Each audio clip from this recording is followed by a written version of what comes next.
সাদাবালিনার reception প্রোগ্রামটা বেশ বড় করেই আয়োজন করা হয়েছে। অনুষ্ঠান শেষ হয়েছে বিকেলের দিকে। কাছের কিছু আত্মীয় স্বজন রাতে এখানেই থাকছে। পূর্ণিমার রাত, তারাভরা আকাশ, মৃদু হাওয়া বইছে। আয়াস হাঁটছে বাগানে। বাগানের টবে লাগানো ছোট ছোট বিভিন্ন ফুলের গাছগুলো এই প্রথমবার ভালোভাবে খেয়াল করেছে সে। বাড়ি ফেরার পর থেকেই এটা ওটা নিয়ে ব্যস্ততায় কেটেছে। কয়েক কদম এগিয়ে দাঁড়িয়ে পড়ল আয়াস। সেকেন্ড কয়েক তাকিয়ে রইল গাছগুলোর দিকে। চারপাশে চোখ বোলালো। বাগানে বেশ পরিবর্তন দেখা যাচ্ছে। আয়াস হাঁটতে হাঁটতে বাড়ির পেছন দিকটায় এলো। এদিকটার পরিবর্তন দেখে অবশ্য আরও বেশি অবাক হলো। হঠাৎ বাড়ির এত পরিবর্তন! সুব্রতা মাত্রই গোসল সেরে বারান্দায় এসে দাঁড়িয়েছিল। আয়াসকে এমন সময় এখানে আশা করেনি সে। তোয়ালে বারান্দায় মেলে দিয়েই গলা ঝেড়ে বলে উঠল, কি দেখছেন এত ঘুরে ঘুরে? আমি বাড়ির পেছনটা পরিষ্কার করিয়েছি। বাড়ির যা নয় তা অবস্থা করে রেখেছিলেন আপনারা। চাচু, চাচিমণি, আদিল, আপনারা কেউ কি খেয়াল করেননি বাড়ির এই অবস্থা? সুব্রতার কণ্ঠে পেছন ঘুরে তাকালো আয়াস। সুব্রতা ফের বলে উঠল, আমি আপনার পেছনে নই, বারান্দায়, উপরে তাকান। আয়াত সঙ্গে সঙ্গেই তাকালো বারান্দায়। সুব্রতাকে দেখে বলে উঠল, আমার রুম তো এদিকটাই নয়, তাই পেছনের কি অবস্থা জানা ছিল না। এদিকে আসাও হতো না তেমন, আর শেষ কয়েক বছর তো বাড়িতেই ছিলাম না। সুব্রতা কিছু বলল না। উনি না হয় ছিলেন না, কিন্তু বাকিরা, তারা তো বাড়িতেই ছিল। কথাগুলো মনে মনে ভাবলেও মুখে প্রকাশ করলো না। আয়াস হঠাৎই প্রশ্ন করল, বাগানের গাছগুলো আপনি লাগিয়েছেন? হ্যাঁ, কেন, কোনো সমস্যা? আয়াস মুচকি হাসল।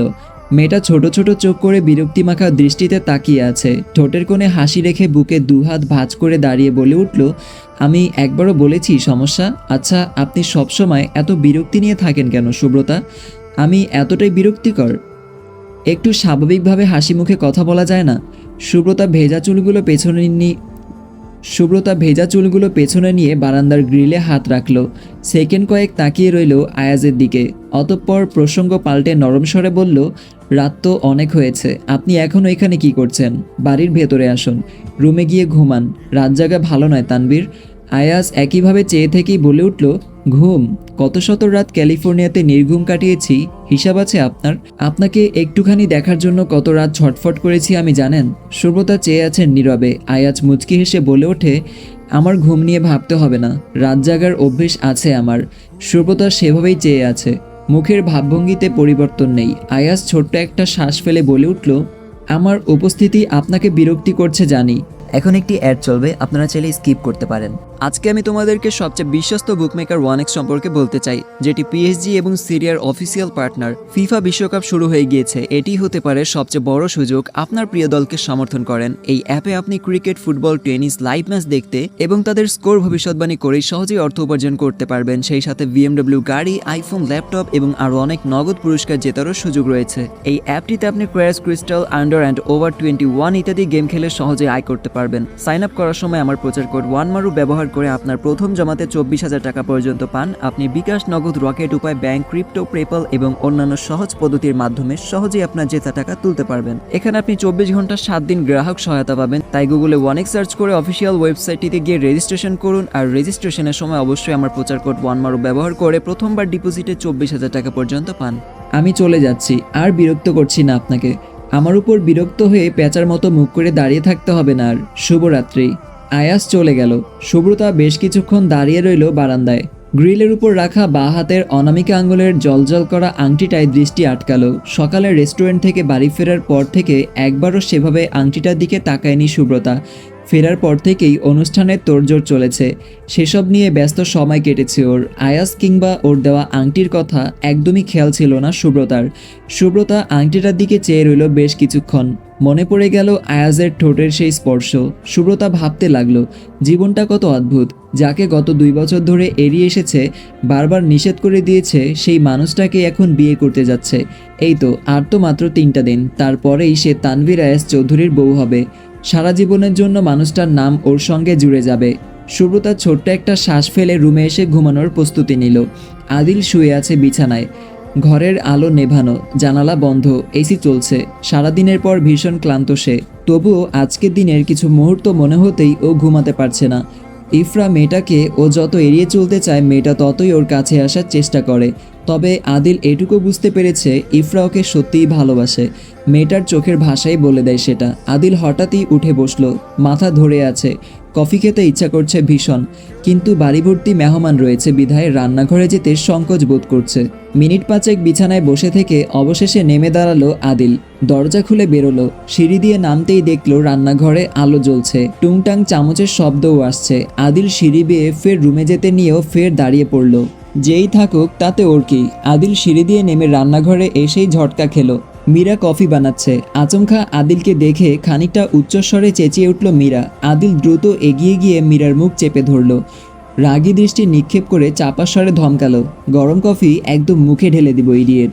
ছাগলের মতো চেঁচিয়ে আমাকে ফাঁসাতে চাইছিস? বাড়িতে গেস্ট আছে জানিস না? আদিল মীরাকে ছেড়ে দিয়ে বলে উঠল, এত রাতে কিচেনে কি তোর? কফি বানাচ্ছিস কার জন্য? মীরা সঙ্গে সঙ্গেই বলল, কার আবার? আমার জন্য। কিন্তু তুমি এখানে কি করছো? আমি তো ভয় পেয়ে গিয়েছিলাম, কফি বানাতে এসেছিলাম, মাথা ধরে আছে আমার। কথাটা বলেই আদিল একটা মগ নিয়ে কফিটা ঢেলে খেতে খেতে চলে গেল। মীরা ডেকে উঠল, আরে আমার কফি, আরেক মগ বানিয়ে খেয়ে নে। আদিলের কথায় কিছুটা মন খারাপ হলেও পর মুহূর্তেও একটু আগের ঘটনাটা মনে হতেই লজ্জা পেল মীরা। আদিলের মুখ চেপে ধরার সময় দুজনে একদম কাছাকাছি ছিল। প্রিয় মানুষটার কাছাকাছি আসা, তার স্পর্শ পাওয়ার অনুভূতিটাই আলাদা, একদম আলাদা। মীরা ফের কিছু বলল না আদিলকে, চুপচাপ আবারও কফি বানাতে শুরু করলো। মেহের চৌধুরী আর মিহান চলে গেলেও ইরা মীরা ওরা দুজনেই রয়ে গেছে। আরিস চৌধুরী কিংবা মানহাস চৌধুরী ওনারা আর এ নিয়ে মাথা ঘামাননি, কেননা ঝামেলা করেছে মেহের চৌধুরী। ইরা মীরা ওরা তো কিছু করেনি, মেয়ে দুটোর বিয়েবাড়ির আনন্দ নষ্ট করতে চাননি, তাই কেউই আর কিছু বলেনি। পরদিন সকাল সকাল নাসরিন চৌধুরী ফারহানা চৌধুরী সুব্রতাকে নিয়ে বেরোলেন বিয়ের গহনা কিনতে। আয়াজও আছে সাথে। বিয়ের তো আর বেশি দেরি নেই, তাই এখনই টুকটাক বাকি রয়ে যাওয়া জিনিসগুলো কিনতে হবে। কেনাকাটা শেষে বাড়ি ফেরে ওরা। আলিনা আর ইরা মিলে দুপুরের খাবারের আয়োজন করে রেখেছে। দুপুরে খাবার টেবিলে সবাই থাকলেও আদিল নেই, বেচারা শেষ রাতের দিকে শুয়েছে, এখনও ওঠেনি ঘুম থেকে। নাসরিন চৌধুরী খাবার বেড়ে দিতে দিতে বলে ওঠেন, ব্যাপার কি, আদিল কোথায়? আলিনা বলে ওঠে, আদিল সকালেও নাস্তা খেতে আসেনি চাচিমণি, আমি ডাকতে গিয়েছিলাম, দরজাই খোলেনি। নাসরিন চৌধুরী মনে মনে খেপে গেলেন আদিলের ওপর। এই ছেলেটা নিশ্চিত পরে পরে ঘুমাচ্ছে। তিনি বলে উঠলেন, ইরা মা আমার, কষ্ট করে একটু তোর আদিল ভাইকে ডেকে নিয়ে আয়, আমি তো খাবার বাড়ছি। ইরা চেয়ার থেকে ওঠার আগেই মীরা ওর হাত চেপে ধরে বলল, ইরা তো খাচ্ছে ছোট মামি, আমি যাই। কথাটুকু বলেই মীরা উঠে চলে গেল। আলিনার দৃষ্টি এড়োলো না ব্যাপারটা। মীরা যে আদিলকে পছন্দ করে সেটা ওর হাবভাব ভালোই বুঝতে পেরেছে সে। মীরা দ্রুত পায়ে দোতলায় গেল। আদিলের রুমের দরজা বন্ধ। বন্ধ দরজায় বেশ কয়েকবার কড়া নাড়তেই ঘুম ঘুম চোখে এসে দরজা খুলল আদিল। মীরাকে দেখেই হাই তুলতে তুলতে প্রশ্ন ছুড়ল, কি ব্যাপার, তুই এখানে? সকাল সকাল দিলি আমার ঘুমের 12টা বাজিয়ে। আদিলের ঘুম জড়ানো কণ্ঠে অদ্ভুত এক ঘোরের মধ্যে চলে গেল মীরা। অপর পাশ থেকে কোনো উত্তর না পেয়ে আদিল ভালোভাবে চোখ মেলল। মীরার সামনে তুড়ি বাজিয়ে বলে উঠল, এই ইডিয়েট, কোথায় হারিয়ে গিয়েছিস? আমার দিকে এভাবে দেখার কিছুই নেই, সর সামনে থেকে, আমি ঘুমাবো। মীরা সোজা হয়ে দাঁড়ালো। আদিল ফের দরজা বন্ধ করে দেওয়ার জন্য উদ্যত হতেই মীরা তড়িঘড়ি করে আটকে বলল, ঘুমাবে মানে কি? দরজা আটকাচ্ছ কেন আবার? ছোট মামি তোমাকে ডাকতে পাঠিয়েছে, দুপুরের খাবার খেতে এসো, সবাই খাবার টেবিলে।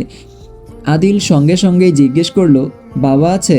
মীরার প্রথমে না বলতে যেও ওর মাথায় একটা দুষ্টু বুদ্ধি এলো।